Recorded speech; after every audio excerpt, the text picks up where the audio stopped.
किए। पर ठाकुर जी जब द्वारिकापुरी में पहुंचे हैं तो सबसे पहले क्या किया भगवान ने?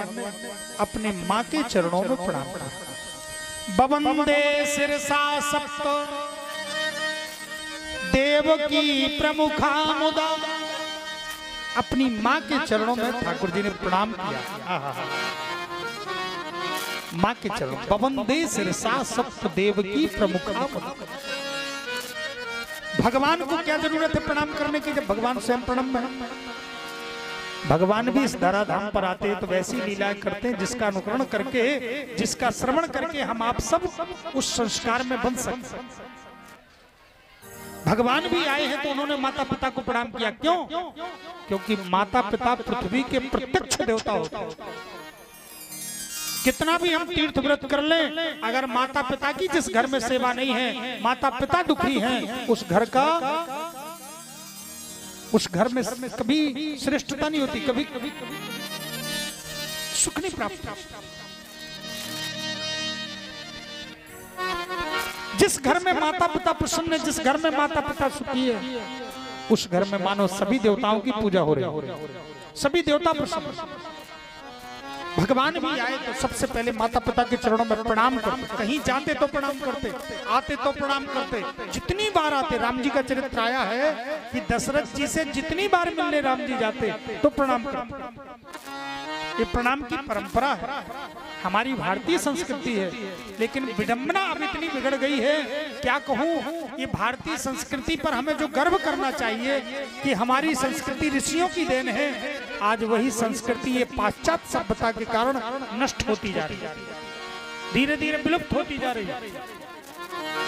और महाराज भले कुछ ना जाने, लेकिन थोड़ा थोड़ा आप सब लोग जानने लगे। माताएं भी बच्चों को नहीं सिखाती कि बच्चों प्रणाम करो। बच्चों को चाहिए, माताओं को, कि बच्चों को सिखाएं।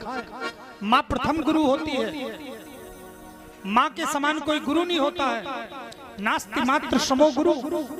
इसलिए माँ को चाहिए कि अपनी संतान को संस्कार सिखाए, निर्माण करे। गुरु का काम क्या है? गुरु कुम्हार शिशुकुंभ है, गड़गड़ काढ़े खोट, अंतर हाथ सहार दे और बाहर मारे चोट। अंदर से प्यार करे और बाहर से थोड़ा थोड़ा सा देखती भी रहे क्या है, निर्माण करती है। माँ एक निर्माणक होती है। बच्चा पैदा है तो माँ मालिश करती है, उसके शरीर को, अंगों को संभालती है। ऐसी बच्चा जब बड़ा हो तो उसके जीवन को संभाले, गुणों को संभाले। ये माँ का दायित्व है। माँ को चाहिए कि इस पुत्र का निर्माण करे, पुत्र के संस्कार का निर्माण करे, उसका दायित्व। तब माँ ऋणी होती, माँ का ऋण पुत्र कभी नहीं चुका पाता। इसलिए माँ को चाहिए कि हमारी जो भारतीय संस्कृति है, उस संस्कृति का परिचय दें अपनी संतान को। जिस व्यक्ति में संस्कार नहीं है, वो व्यक्ति ना तो अपना निर्माण कर सकता है, ना समाज का कर सकता है, और ना ही वो किसी देश का निर्माण कर सकता है। वो अपने ही परेशान रहेगा। संस्कारहीन व्यक्ति केवल भोगों में जीवन। अरे 10 लाख का भी महीना कमाएगा तो गाड़ी बंगले तक ही उसकी सीमा रहेगी, कभी किसी के काम नहीं आ पाएगा, क्योंकि संस्कार विहीन है। इसलिए हमें ध्यान रखना चाहिए कि हम अपने बच्चों को संस्कार दें। सबसे पहला संस्कार है माँ का, कि माँ बच्चों को सिखाए, बेटा अपने से बड़ों को तुम प्रणाम करो, अपने से बड़ों के लिए विनम्र रहो। जब हम बालापन से सिखाएंगे तो फिर बच्चे बड़े में भी विनम्रता सीख के चलेंगे। अब हम पहले से ही सिखाना शुरू कर देते, हम प्रणाम नहीं सिखाते जो भारतीय परंपरा है। हम क्या सिखाते हैं? छोटे से बच्चे हुए, थोड़ा बड़े हुए, कुछ जानते नहीं है, माताएं कहती बेटा बेटा टाटा कर लो, टाटा टाटा टाटा। अब माँ से पूछा जा, मैया ये टाटा का मतलब क्या होता? महाराज जी हमें पता नहीं, पड़ोसन कह रही थी तो हम भी कहने लगे। जिस चीज को हम जानते ही नहीं है, केवल होड़ में लगे हुए हैं, बच्चे को सिखा रहे हो, जानता नहीं। अरे उससे हम हाथ जुड़वा कर भी तो सिखवा सकते। हमारी भारतीय परंपरा टाटा की नहीं है। हमारी भारतीय परंपरा तो इतनी श्रेष्ठ संबोधन में है, इतनी सुसज्जित मर्यादित परंपरा है, हम उसको जाने तो। भारतीय परंपरा में किसी को संबोधित किया जाता है तो टाटा नहीं, नमस्कार किया जाता, हाथ जोड़ा जाता। टाटा में क्या होता है, माताएं सिखाती, छोटा सा बच्चा है, छोटे से बच्चा में कोई रिश्तेदार आया, उसके मौसा जी आए बच्चे के। अब मौसा जी घर में बैठे, तुमने खिलाया पिलाया, तो जब मौसा जी जाने लगे तो तुमने बढ़िया सा मिलने के लिए गए दरवाजे तक, बच्चा गोदी में है, बच्चे से कहा बेटा बेटा मौसा जी जा रहे हैं, टाटा कर लो टाटा। और जैसे बच्चे ने हाथ हिलाया, माँ ने पकड़ के हाथ हिलवा दिया। अब बच्चा तो नहीं जानता बेचारा, माँ ने हाथ हिलवा दिया, देखो देखो देखो ये बच्चा आपसे टाटा कर रहा है, ये हाथ हिला रहा है, ये अब वो क्या समझे, बोले कर क्या रहा है, बोले कह रहा है कि आज के बाद दोबारा घर में मत आना। आज के बाद इसका मतलब क्या हुआ? अच्छा एक बताओ, मतलब क्या हुआ? कोई जा रहा है तुमसे कह रहा है दोबारा मत आना है, आज तो हमने अब सहेलियां सहेलियां दोबारा नहीं कर पाए। हमारे यहाँ किसी को हाथ नहीं हिलाया जाता, हमारे यहाँ तो हाथ जोड़ा जाता है।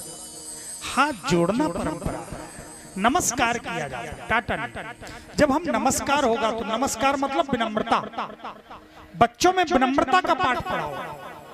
शिक्षा का मतलब होता है विनम्रता। विद्या विनय संपन्नो, विद्या का फल है विनम्रता। जितना बड़ा विद्वान होगा उतना ही वो विनम्र होता जाएगा, फल जितना लगेगा वृक्ष में उतना ही वो झुकता जाएगा। विद्या का मतलब है विनम्रता। अगर खूब तुमने पढ़ा दिया लिखा दिया, लड़का खूब बड़ा विदेश में भी पढ़ने लगा, अगर उसके अंदर विनम्रता नहीं आई, अकड़ बनी रही, तो फिर मतलब समझो उसकी पढ़ाई का कोई मतलब नहीं, सारा पढ़ाई व्यर्थ चली गई। जब हमने विनम्रता देखी नहीं उसमें, शिक्षा का जो वास्तव फल है, शिक्षा का फल केवल कमाना नहीं होता है, शिक्षा का फल केवल धन उपार्जन नहीं होता है, शिक्षा का फल केवल गाड़ी बंगला नहीं होता है। शिक्षा का फल होता है कि इतना शिक्षित हो जाए, संस्कारित हो जाए कि वो अपनी वाणी के द्वारा, व्यवहार के द्वारा, क्रिया के द्वारा, अपने कार्य के द्वारा किसी को सुख दे सके, किसी का निर्माण कर सके, किसी को आनंदित कर सके, किसी के दुख को समाप्त कर सके। इसको शिक्षा कहते हैं। ये नहीं कि हमने खुद पेट भर लिया तो पेट तो पशु भी भर लेते हैं, कोई बड़ी बात थोड़ी। इसलिए हमें इस बात को समझना चाहिए। माताओं, आप लोग भी छोटे से बच्चे से लेकर के बड़ों तक हम अपने बच्चों को संस्कार की शिक्षा, हंसने की बात नहीं, व्यासपीठ बहुत बड़ी मार्गदर्शिका है समाज में। इसलिए हमें अच्छी तरह से समझना चाहिए कि हमें अपनी संतान को भारतीय संस्कृति सिखाना है, इस पर गर्व करना है, विदेश पर नहीं। विदेशी लोग हमारे यहाँ आकर के बढ़िया गर्व करते हैं, ये धन्य है ये भारत भूमि, जहाँ पर राम जी आए, कृष्ण जी आए, तरह तरह के वीर आए, तरह तरह के महाभागवत भक्त आए। लेकिन हम गर्व करते हैं हम विदेश घूम के आ गए, हम अमेरिका हुआ है, हम ब्रिटेन हुआ है, तब श्रेष्ठ बनते हैं। मैं निवेदन करूंगा कि अपनी भारतीय संस्कृति पर गर्व करें, भारतीयता पर गर्व करें, सनातन परंपरा पर गर्व करें, हिंदुत्व पर गर्व करें, भगवान ने जो शरीर दिया मानव जीवन उस पर गर्व करें। यही हमारा सौभाग्य है। और हमें जो मिला है उस पर गर्व ना करके, उस पर हम अपना सौभाग्य ना मान करके दूसरे की तरफ देखते रहें तो जिंदगी बीत जाएगी, कुछ भी मिलने वाला नहीं। इसलिए सुसंस्कारों पर हमें अपना जीवन व्यतीत करना चाहिए। मैं क्या कहूं, माता पिता की सेवा, माता पिता का आशीर्वाद सबसे बड़ा आशीर्वाद होता है। सबसे जिसने पाया वो प्राप्त कर सकता है। बस मैं यहीं पर, अब ठाकुर जी आए हैं, माताओं से मिले हैं, अब आगे मिलेंगे। मैं यहाँ